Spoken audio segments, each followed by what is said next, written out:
સિદ્ધપુર તાલુકામો નોંધોત્રી ગોમ છે, નોંધોત્રી ગોમો છે દ્વાર બારી છે, છે દ્વાર બારીઓના નેડે મારી વાજણ સધીનો વાવો છે, મારી ઈશ્વર ભુવાની સધી એવું બાર્યું નોમું છે.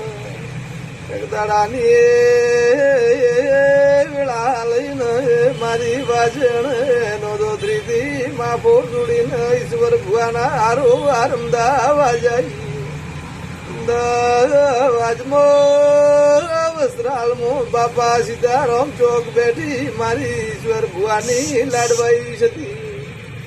ઓ મારા વાજણ સતી આ 52 બજાર અમદાવાદમાં માં ઈશ્વર ભુવાની તું લાજ રાખજે, મારી ઈશ્વર ભુવાની સતી હોબળો ના માં આ ભવે મળી માં હાથે માં ઈશ્વર ભુવાના માં તું સતી મળજે માં. આ ઈશ્વર ભુવાન માં દુનિયા વગર ચાલશે, માં સતી વગર ઘડીએ રબાર્યું ચાલશે. આવો આવો મારી વસ્ત્રાલ અમદાવાદની મારી સધી આવો.